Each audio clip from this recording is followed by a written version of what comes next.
Hi, my name is Maya.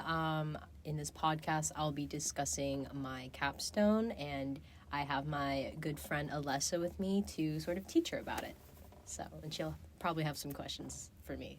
I'll definitely have questions along the way. Okay. So just to start,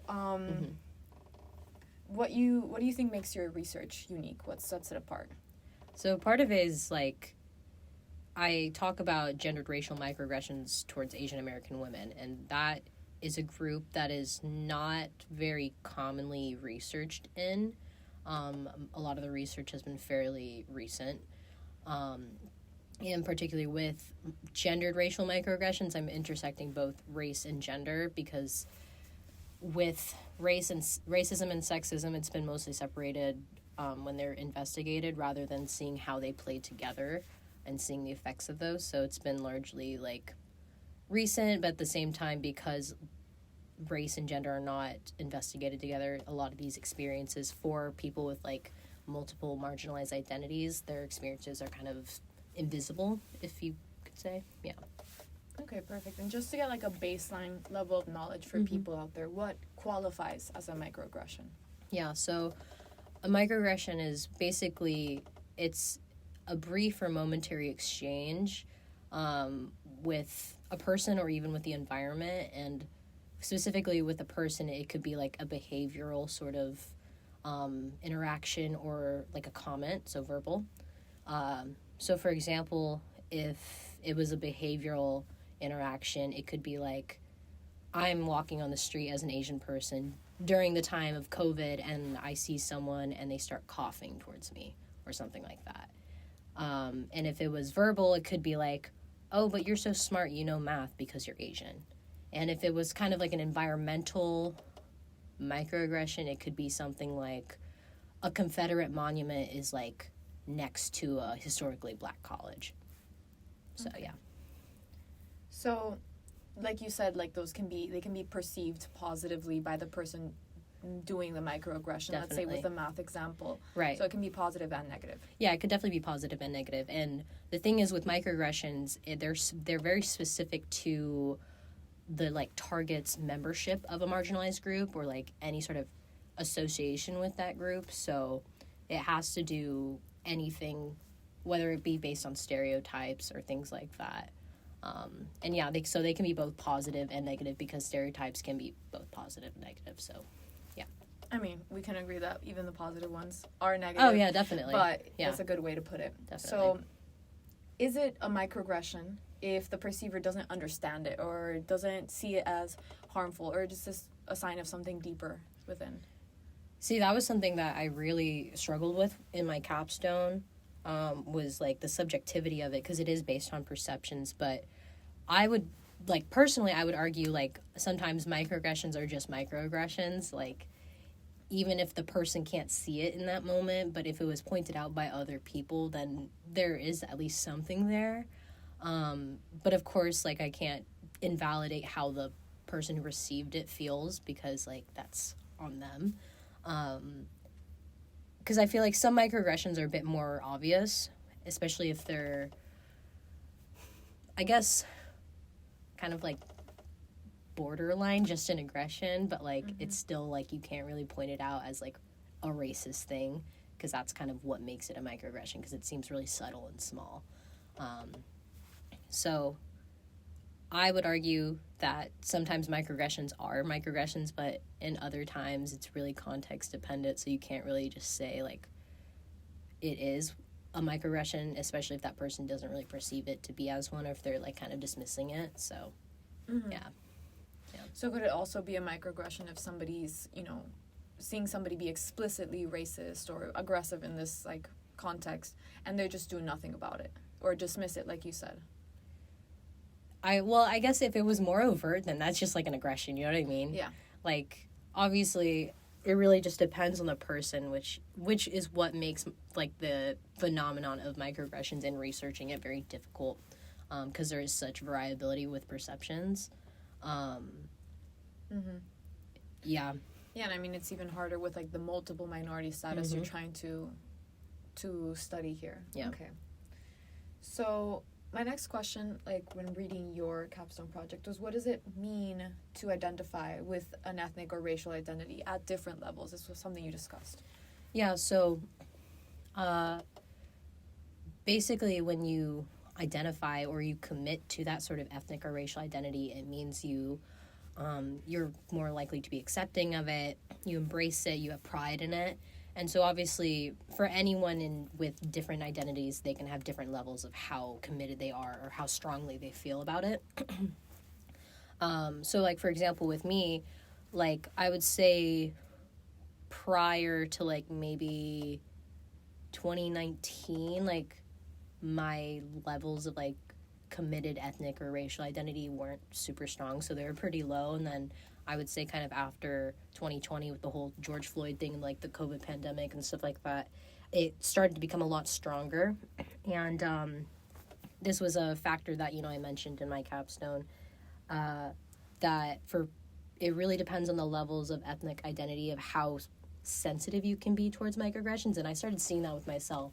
So as my level of identity started to increase, I started to become more aware and actually more sensitive to microaggressions. And so I started seeing all these little things, and I just saw how it kind of impacted my mental health. So it actually made it worse for me. But now that I'm at the point where I am right now, I would say my levels of ethnic and racial identity are super, super high. And I think with time and the experiences that I've had with microaggressions, I've gotten, like, sadly to say, like, more used to it. But at the same time, it's kind of like I pick my own battles. Like I know I like notice it, but I'm not gonna like, you know, appraise it as super stressful because I can't let those little things get to me. But I will like keep it in the back of my mind, because like that's, you know, it's not something you can entirely dismiss, because it's like, oh, there was something weird there, and then okay, yeah, it made sense. Like, yeah, there was something like connotative there with like racially, and so at least I know, like, I guess I'm like right about it. But I also know that I can't let it get to me, because I just saw how when I was letting it get to me, it was like pretty detrimental to my mental health. Yeah. So when you're talking about how it's being detrimental to the mental health, do you think it's helpful for people to become desensitized and kind of brush it off, or does that actually make it worse in a sense? I think it really depends, because like I think it's okay to be desensitized to a certain extent if you understand like that it is a thing and that you know it is wrong, but you have to cope with it in a different way or in a better way in order to be kind of like desensitized or to not be hurt by it. I think for people who sort of, the ones who are like desensitized in the sense where it's like, oh yeah, that was nothing, like that has nothing to do with race. I feel like that can be a bit dangerous, because it's sort of ignoring the problem, and then that problem is left to be further perpetuated and maintained. And that was also something I mentioned, that like microaggressions are not so small, in the sense that it not only impacts the individual, but a lot of the perceptions that people have of microaggressions, they all kind of agreed that it contributes to like structural racism. So again, like maintaining systems of oppression, because again, like these are based on like, and if we're talking about racial microaggressions, racial stereotypes, those are like derived from those stereotypes, which obviously, you know, are just some of the many aspects that help maintain racial oppression. But So, what do you think it is about microaggressions that exacerbate stress compared to other forms of stressors, how you were just mentioning? Yeah, so a lot of times when, like, obviously I'm generalizing, right? But I can understand, this is a general understanding that I have from a lot of people that I've talked to and just seen who have talked about microaggressions, but it's usually like the shock factor of microaggressions, because you're kind of stunned, because when it happens to you, you're like, oh, what? Like, what was that? And then you start questioning yourself. So it's also like the ruminating aspect of you're thinking about it constantly. Like, was it that, or was I like, am I being crazy? Am I reading into it? Yeah, am I reading into it? Am I being too dramatic? So it's that kind of, it's almost like the trouble of ambiguity kind of thing, because, you know, as humans, we don't really like ambiguous stuff. We like to be clear cut and having like patterns and predictability. So it's kind of, if you apply that sort of concept to this with microaggressions, it kind of just does create that stress when you're like thinking about it constantly. And then when you do like, I guess when you start to have a problem with it, that's when like stress comes into play. And then again, like when it comes to ruminating with stress, we know that like can actually just make stress worse, and even like sometimes make stress chronic, so which is linked to a bunch of different, you know, diseases or disorders and stuff like that. Yeah. So why don't we as in like general public, we as in me, not you, you know, an Asian American person who does experience these microaggressions, why don't we understand the full scope of this problem? I think it's hard because, like I said, microaggressions are small, so they're subtle, and again, they're specifically tailored to whatever attributes a person has that is related to the group they belong to. So, especially, I guess, with a lot of, you know, groups that do have more privilege, because they don't have those experiences, so they're not going to be able to understand the dynamics and how a lot of marginalized groups have to navigate in the world. And so for like us, you know, there are certain stereotypes we know of specific to us, and like as there is for Black people, they have certain stereotypes they understand that are put on them, and we might not understand those things, so we might not see how the microaggressions towards Black people works for them compared to how it works for us. Yeah, I would say it's really just based on experience. I mean, going off of that, you're talking about experience. I feel like the historical context, where the historical experience of that race really matters, because microaggressions against like Black people or let's say Latin people are completely different to specifically Asian American women in the context not just of Asian women but Asian American women. So what are the historical origins of this issue? Yeah, so like I said, like with the gendered racial microaggressions that Asian American experience, it's like derived from the type of stereotypes they are ascribed to. And basically these stereotypes, it really started like very strongly, I would say, during the 40s, during World War II, when the U.S. came to Asia, the U.S. military came to Asia, and they wanted to create like these sort of resting or like recreational centers for like the U.S. military guys. And one of the ways they did that was through creating a sex industry within East and Southeast Asia. And so because of that, there was a lot of poor Asian women, so they found that sex work was probably the easiest way to get money. And so that's how this kind of starts. These ideas that, you know, Asian women are sex workers or like they're inherently sexual. And this actually starts to go back to the U.S. and into Hollywood, in which cinema starts to portray Asian women as these different stereotypes that are either hypersexual beings or like sexual but docile and submissive. So you have like your dragon lady, temptress. She's like a villainous temptress who wants to seduce the white man, and she's evil through using sex to try to ruin the white man. And then you have your lotus flower, which is like a sexual and docile submissive object.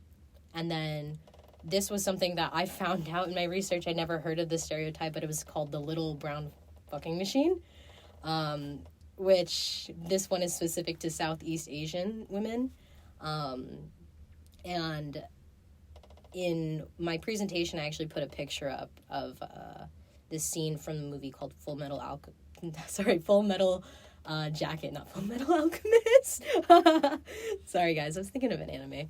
Anyways, but it's this movie called Full Metal Jacket, and it's basically these, like, military guys going to Vietnam.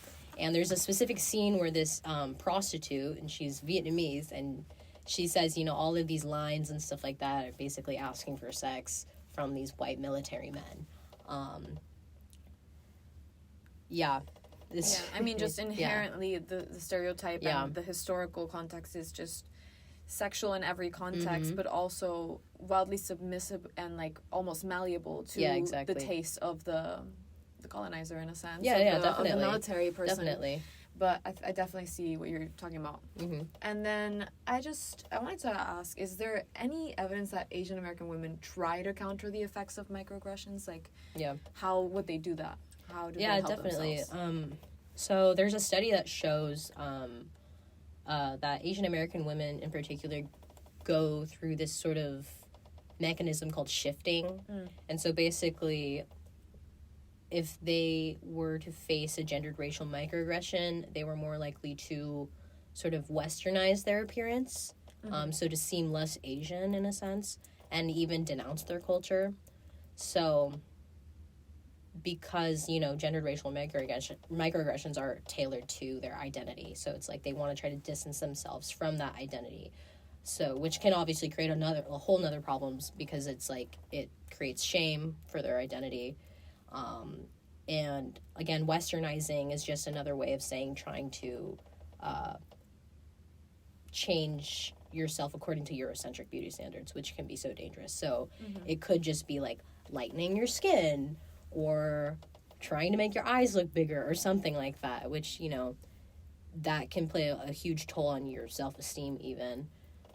But yeah, so Asian women tried to do that in order to, I guess, try to deter the gendered racial microaggressions that they face, because if they seem less Asian, then maybe they'll receive it less, because, like, you know what I mean? I mean, I've definitely seen, like, videos in, like, popular media of, like, Asian women, like, doing makeup to make their eyes look bigger. Right, specifically tailoring to those Eurocentric beauty standards. And it just... You can't help but think, but, like, it's... Yes, makeup is to play and have fun. That doesn't take away from it. But if you're using it as this kind of shield to protect yourself against the world, when you go home and you take it off, you're not going to recognize or like who you see in the mirror. And that's the detrimental part of it. It's not, eyeshadow or mascara. No, that's not the problem necessarily. It's the fact that you feel the need to do that to be accepted. Yeah, exactly. Yeah. And then lastly, just to wrap it up, is why is this important? Why is it important to understand this issue fully? Like, what negative outcomes does it lead to? And like, just your final thoughts on this. Yeah.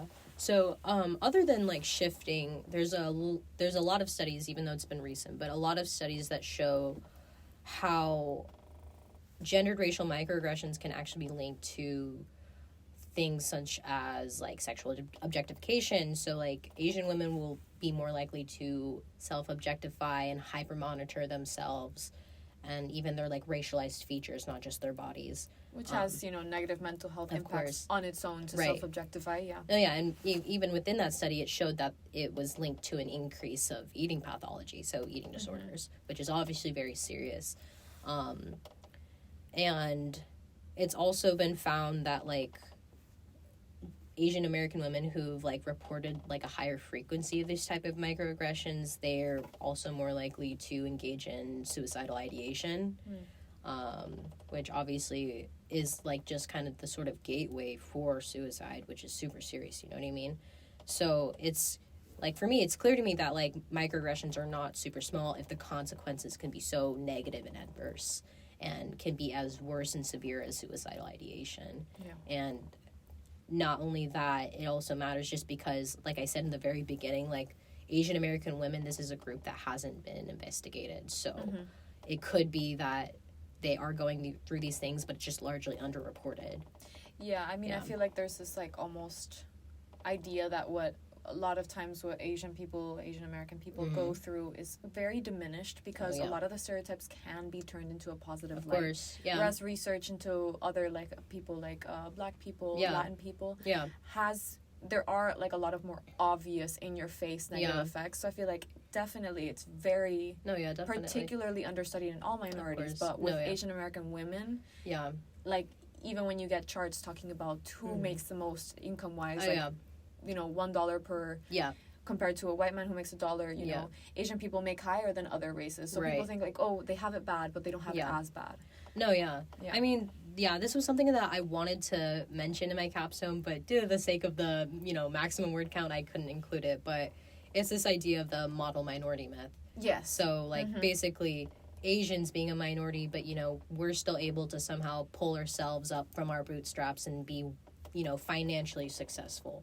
Yeah. Yeah, so it kind of creates this dynamic, like, against, you know, Black people and Latin people. Like, well, if they could do it, why can't you do it too? Oh, creates a lot know of what I mean? hostility among Yeah. minorities, which is, like, a whole Yeah. other Yeah, of course. domino effect, leading Yeah. people to argue amongst themselves Yeah. instead of, you know, address a larger issue in the Yeah. society. No, of course. Mm-hmm. But it's definitely that sort of concept, being the model minority, that kind of, I guess you could say, distorts research. It does, yeah. Because it's like, well, you know, they're financially better off, so they're okay. They're fine. When obviously there's, you know... a lot of silent suffering Yeah, going of course. on. Yeah, so...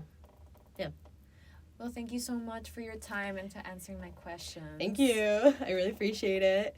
Stay tuned for Maya's next works in Utrecht. And hope you all have a lovely night. Yes.